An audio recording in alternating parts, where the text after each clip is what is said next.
Setelah melewati proses produksi, botol air mineral gak langsung kelihatan seperti di pasaran loh. Galon air pun pertama kali dibentuk cuma dengan pipa kecil. Setelah dipanasin, pipa ini akan ngembang dan bisa dibentuk seperti botol yang biasa kita lihat. Kalau ngembangnya sampai meledak, gawat juga tuh. Gak semua keripik kentang terbuat dari irisan kentang asli. Sebagian produsen memakai campuran bubuk kentang, pati jagung, dan air. Campuran ini kemudian dipres menjadi adonan dan dibentuk jadi chip dengan bantuan cetakan. Lalu hasilnya digoreng selama 11 detik. Setelah itu, kelebihan minyaknya ditiriskan. Keripik pun sudah bisa diberi bumbu dan dikemas. Ada mitos yang bilang kalau resep asli Coca-Cola cuma diketahui oleh 2 orang. Masing-masing dari mereka nggak boleh bepergian bareng, biar resepnya tetap bisa dipertahankan. Meski itu cuma mitos, semua komposisi minuman paling ngehits di dunia ini nggak banyak diketahui. Salah bahan yang pernah digunakan adalah kacang kola. Yang ini bukan koala loh ya. Nah, jenis kacang ini berasal dari pohon kola. Buahnya seukuran chestnut dan di dalamnya terdapat 2-5 kacang. Buah dan kacang kola ini kemudian dicampur dengan kafein. Tapi kabarnya, Coca-Cola sudah nggak pakai ekstrak kacang ini lagi. Mereka sudah menggantinya dengan perisa buatan. Tapi, karena resep minuman ini sangat dijaga ketat, nggak ada yang tahu pasti kebenarannya. Wah, gimana kalau nanya ke Pepsi aja? Cermin di zaman now sudah gampang diproduksi. Produsen tinggal nyiapin lembaran kaca biasa sebagai bahan dasarnya. Kemudian, masang lapisan reflektif. Bahan ini biasanya berupa lapisan perak atau aluminium tipis yang disemprotin ke belakang kaca. Proses ini dinamakan dengan silvering. Beberapa jenis wax mobil mengandung lilin karnauba atau biasa dikenal sebagai lilin Brazil. Wax nabati ini berasal dari daun karnauba yang tumbuh di Brazil. Untuk mengubahnya menjadi lilin, daun karnauba harus dikeringin dulu, kemudian ditumbuk. Selanjutnya akan keluar lilin mirip tepung. Kalau produksi pensil gimana ya? Nah, gini nih. Isi pensil diproduksi terlebih dulu dengan nyampurin tanah liat dan bubuk grafit. Campuran ini kemudian dipanggang. Lalu bagian luarnya juga dibuat. Kalau terbuat dari kayu, bahannya harus benar-benar pilihan. Biar nggak terlalu keras saat diraut, tapi juga cukup kuat supaya nggak gampang patah. Saat dikirim ke pabrik, bagian luar pensil sudah dilubangi. Kemudian, lubang ini diisi campuran grafit. Lalu, ada lem khusus yang dipakai untuk ngerekatin isinya, biar nggak lepas. Bagian keduanya dibawa ke konveyor khusus, dan isi pensilnya dimasukkan ke lubang. Kemudian, bagian yang sudah diberi isi dilapisi bagian lain, sampai berlapis-lapis. Berapa lapis? Ratusan. Haha, nggak gitu juga lah. Kedua bagian ini dikompres dan dipotong memanjang, kemudian dibentuk menjadi pensil. Lampu lava sudah ada sejak pertengahan abad ke-20. Keunikannya dihasilkan oleh penggunaan bahan dengan takaran dan jenis yang pas. Contohnya dengan menggunakan minyak dan lilin parafin. Minyak ini bikin lilinnya panas. Setelah panas, lilin ini perlahan mulai naik. Tapi setelah sampai di permukaan, gumpalannya akan dingin, kemudian tenggelam lagi. Pala termasuk rempah yang punya cita rasa kuat. Bumbu ini juga dipakai di berbagai masakan di seluruh dunia. Pala bukan kacang-kacangan loh, tapi biji. Buah ini berasal dari Kepulauan Banda, Maluku, yang juga dijuluki sebagai Kepulauan Rempah. Buah pala tumbuh di pohon, dan bijinya terbalut oleh kulit keras. Kulit ini akan ngebuka setelah bijinya matang. Coklat dihasilkan dari buah kakao yang berasal dari Amazon. Pohon ini juga tumbuh di Amerika Tengah, Amerika Selatan, dan beberapa negara tropis di Afrika dan Asia. Biji kakao sangat pahit, jadi harus difermentasi dulu untuk menghasilkan rasa lezatnya. Setelah proses ini, biji kakao dikeringkan, dibersihkan, dan dipanggang. Kemudian kulitnya dibuang. Potongan biji kakao kering ini digiling menjadi kakao bubuk dan selanjutnya dipakai untuk bikin olahan coklat.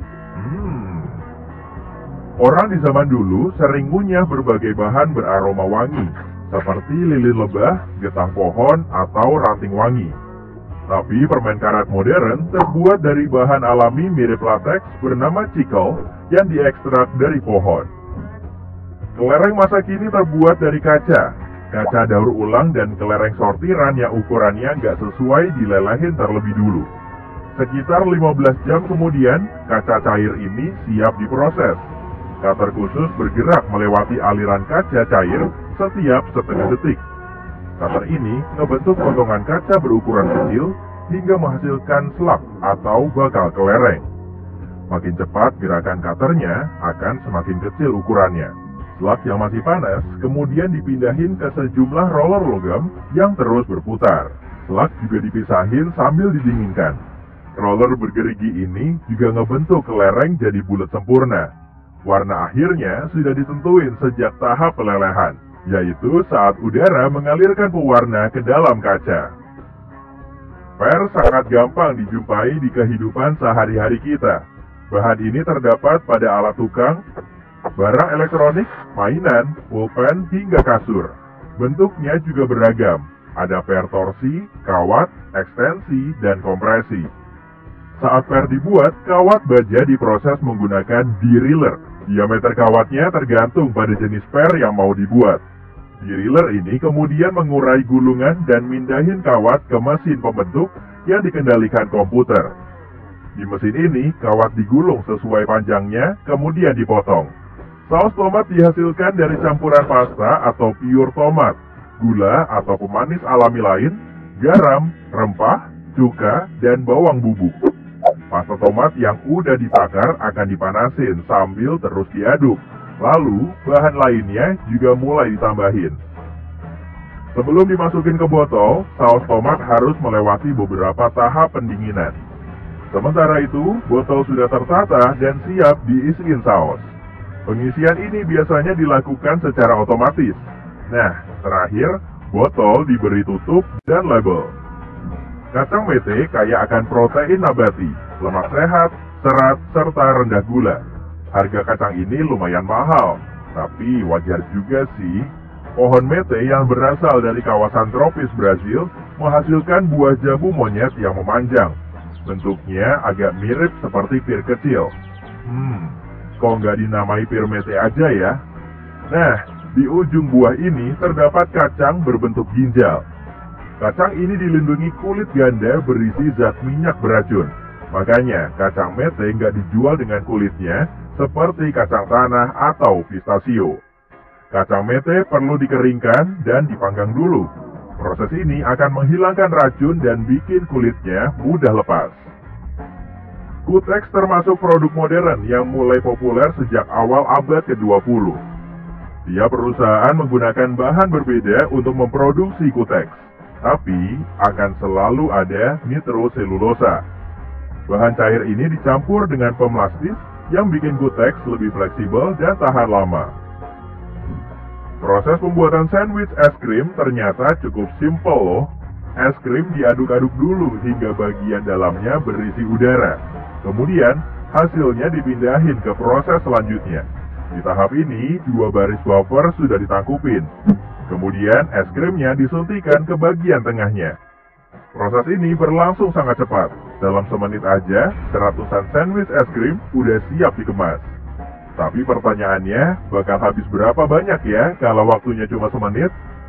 Sapu plastik tersedia dalam berbagai jenis. Ada juga yang terbuat dari botol plastik daur ulang. Karena manusia di seluruh dunia terus-terusan membeli botol plastik, cara daur ulang ini patut diacungi jempol. Proses pembuatan ban bisa berlangsung dalam banyak tahap. Bahan utamanya saja ada lebih dari 15. Di antaranya karet sintetis dan alami, pigmen karbon hitam, dan zat aditif lain. Mixer raksasa akan mengaduk semua bahan ini di bawah tekanan dan suhu tinggi. Hasil akhirnya biasanya berbentuk karet tipis. Karet ini kemudian digulung menjadi lembaran. Setelah itu, ban akan dibentuk menggunakan mesin. Berbagai jenis kain, karet, dan logam juga digunakan. Selanjutnya, ban ini dipasang di mesin pres khusus bersuhu 150 derajat Celcius, di bawah tekanan tinggi. Proses ini berlangsung selama 12 hingga 15 menit. Saat dart dibuat, poros terbangnya diproduksi terlebih dulu. Batang aluminium sepanjang 3 meter dimasukin ke mesin khusus.